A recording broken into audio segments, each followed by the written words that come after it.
ప్రభువు నామమున అందరికీ శుభోదయం.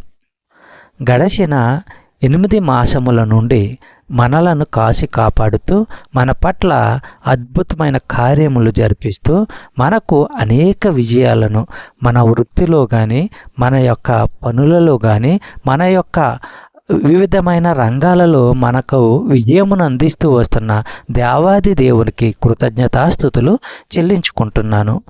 అదేవిధముగా సెప్టెంబర్ మాసములోనికి మనల్ని ప్రవేశపెట్టిన దేవాది దేవునికి కృతజ్ఞతాస్తుతులు చెల్లించుకుంటున్నా.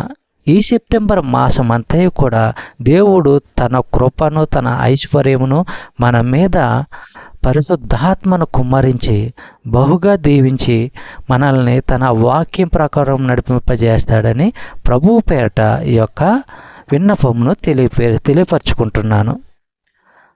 ఈరోజు దేవుని వాగ్దానము ఏమనగా, కీర్తనలు గ్రంథము 9వ అధ్యాయము 1-2 వచనములు.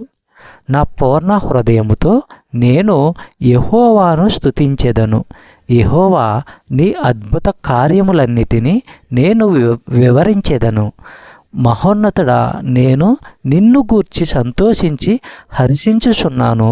నీ నామమును కీర్తించెదను. సహోదరులారా, ఇది విజయానంద కీర్తన. దావీదుకు లభించిన అనేక సైనిక విజయాల్లో ఒకదాని తరువాత బహుశా అతడు దీన్ని రాశాడు. ఆ విజయము దేవుడిచ్చినదేనని, తన చాతుర్యము లేక పరాక్రమము వల్ల లభించినది కాదని అతనికి తెలుసు. అందువల్ల మహిమ అంతా దేవునికే ఆపాదిస్తున్నాడు. దేవుని పట్ల తన ఉల్లాసాన్ని వెల్లడించే 4 మాటలు ఈ ఆరంభ వచనాల్లో దావీదు వాడుతున్నాడు. అవి ఏమిటంట? స్తుతిస్తాను, ప్రసిద్ధి చేస్తాను, సంతోషిస్తాను, కీర్తిస్తాను. ప్రియ సహోదరులారా, దేవుడు మన పట్ల చేసిన విజయానికి మనము కూడా ఈ రీతిగా స్తుతించాలి, ఆయన్ని గణపరచాలి, సంతోషించాలి, ఆయనకు కీర్తించాలి.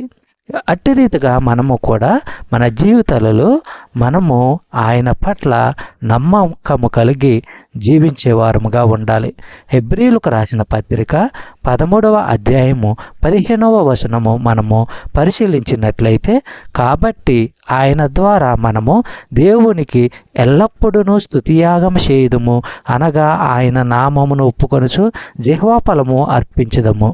చెప్పబడిన వాగ్దానము దేవుడు దీవించి ఆశీర్వదించును గాక. ఆమేన్.